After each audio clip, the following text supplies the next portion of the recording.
The ancient alcoholic. Let's see how it goes. Imagine waking up thousands of years ago and discovering something strange in a bowl of wet grain. Somehow, Something you may have strange in a just bowl of created wet beer. grain. Probably mold. Then came the brave part, tasting it.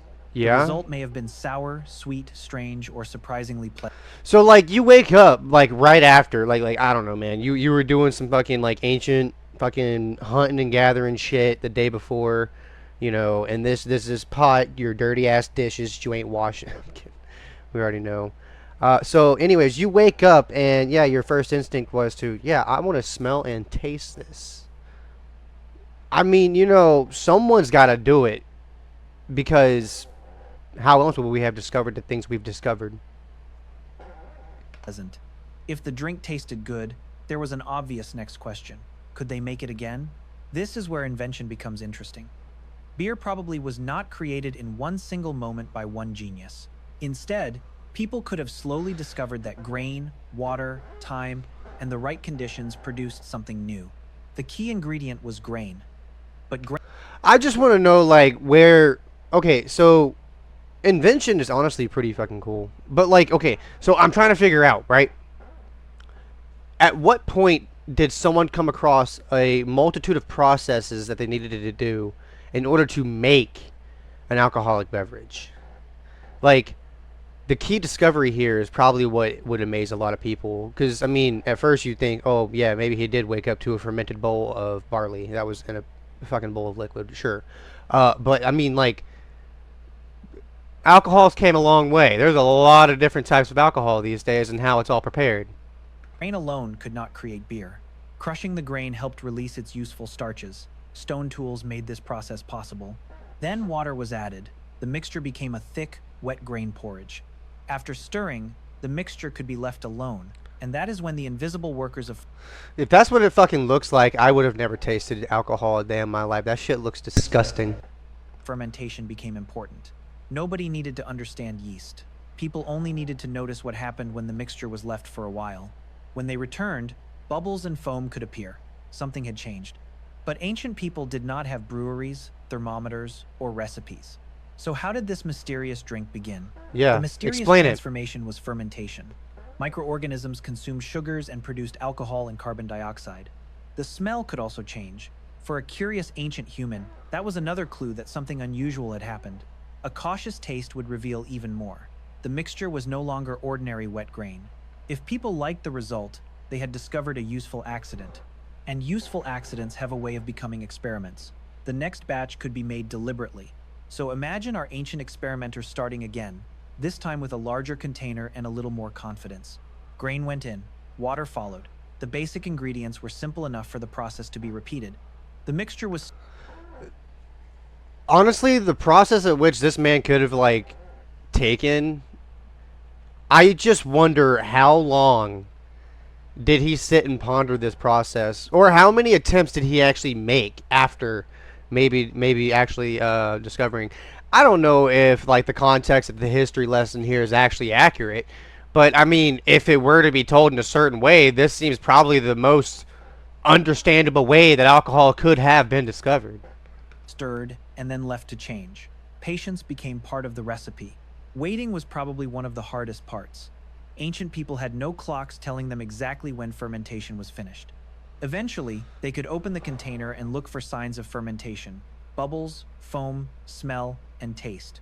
The story probably started with something much simpler: wild grains. Humans had already learned that grains were valuable food. It just Now looks imagine holding disgusting. that first successful batch. It was not just a drink, it was a new discovery. And discoveries are much more exciting when you share them. The drink could be offered to other members of the group. Others tasted it carefully. Their reactions would help decide whether this strange Dude, those guys who tasted it carefully, they found out just how good that shit was, and they were throwing a fucking block party that weekend. mixture was worth making again. If people enjoyed it, the experiment had passed its most important test. People wanted more. Soon, knowledge could spread. Someone learned what worked. There was no knowledge in alcohol, okay? Um, like, okay, yeah, it takes knowledge to, like, unlock the secrets of alcohol, but alcohol, in turn, takes away that knowledge. Remembered it, and taught another person. Maybe one batch was too watery, another was too thick. Some fermented better than others. Through Who had thought that like consuming like thick liquid alcohol would have been the choice? And then someone invented Jello shots. repeated experiments, people could discover better ways to crush and prepare the grain. They could also learn that timing mattered. Leave the mixture too short, and little happened. Leave it longer, and the signs of fermentation became stronger. Eventually, people could recognize a successful batch just by looking at it, smelling it, and tasting it. People gathered wild grasses. I think by the time you tasted it, it's already too late to find out if it actually was good or not. Like, I mean, if that's your ultimate goal is to taste it and see if it actually worked out, taste buds are going to let you know whether you just drank piss or not. Collected their seeds, and carried them back to camp. Those tiny grains would become surprisingly important. Different containers could produce different results. Ancient beer making was becoming a practical. Different containers produce different results, okay? Let me fucking spill that one for you, okay? Different containers produce different results, okay? I complain about this all the time. Aluminum on alcohol? Like, if you give me a beer and it's in a fucking aluminum can, I will despise you. I don't like aluminum. I could taste the aluminum, all right? I might sound like, you know, a practical asshole, but all I'm saying is that glass has done me some favors. Skill. People did not need modern science to improve the process. Observation alone could teach them a lot. Covered containers could protect the mixture while it fermented. Pottery made storage much easier. The longer people experimented, the more predictable the process could become. A good batch could be opened, tasted, and remembered. The successful method could then be repeated. Large containers also made sharing easier. One batch could become a drink for many. Like, we got like, is that a piece of fucking grass, man? Like right here. I don't know if it's like a little cherry or grape or, I don't know, man. This is like one of them fucking terrariums. Like, you know what I'm talking about? Them terrariums that people put in jars. Dude's fucking sipping on life. People. That may have helped beer become more than a private experiment. It could become part of social life. Bro. You can... little AI in here. No complaints. Sharing a fermented drink could bring people together for still meals, a informational video. celebrations, or rituals. Around a fire, a clay cup could represent something surprisingly powerful. Yeah. Food transformed into something new. Beer also.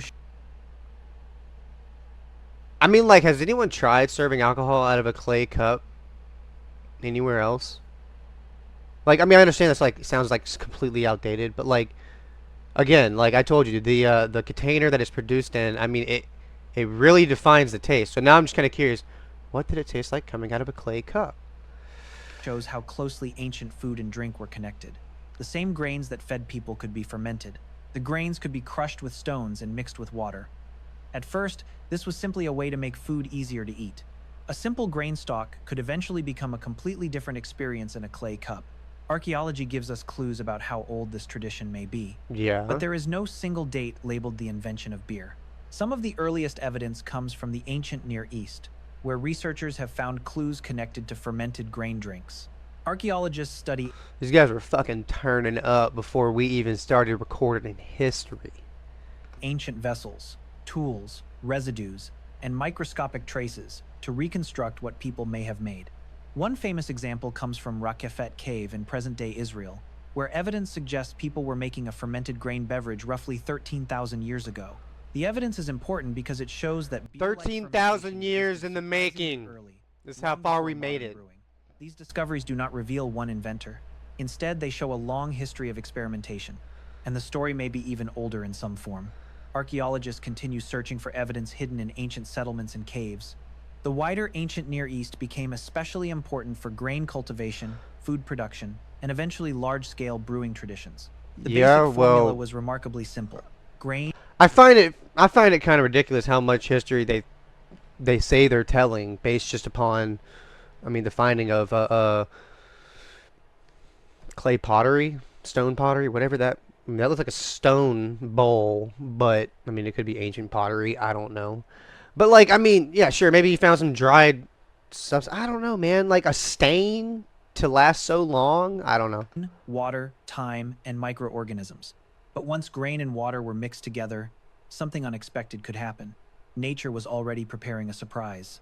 What looks simple today required observation and repeated experimentation thousands of years ago. The invisible ingredient was yeast and other microorganisms.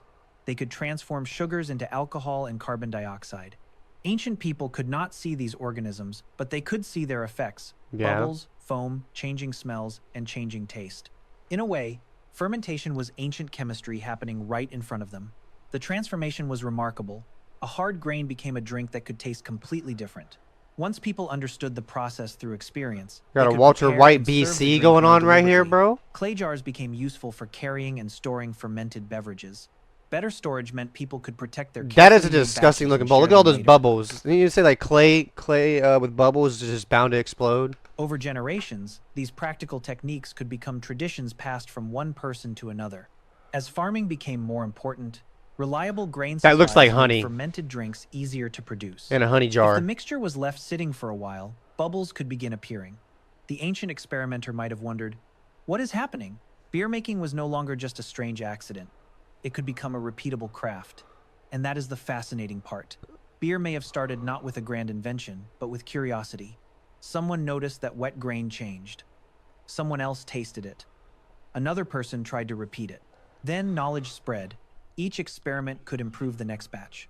This is how many human technologies may have developed: observation, accident.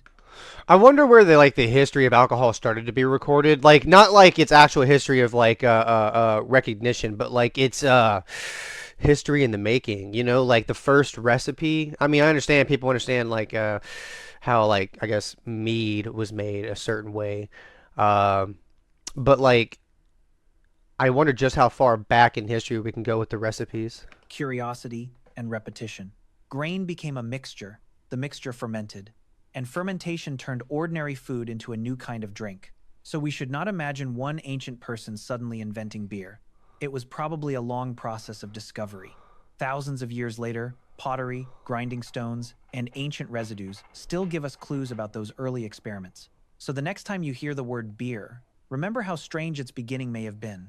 A handful of grain, some water, time, and a little help from invisible microorganisms may have started one of humanity's oldest fermented traditions. Those bubbles were a clue. It's Tiny just microorganisms were transforming the mixture without anyone knowing exactly why. Ancient humans probably did not wake up planning to invent beer. They experimented, noticed something unusual. But I bet they were happy as shit when they actually did invent that stuff, man. He woke up and said, I didn't want this at all, man. He said, but you know what? We're going to make it. Yeah. And kept trying. And sometimes, that is exactly how history-changing discoveries begin. The curious human probably smelled the strange mixture first. It was different from ordinary grain porridge. Wow. Okay. That was abruptly ended.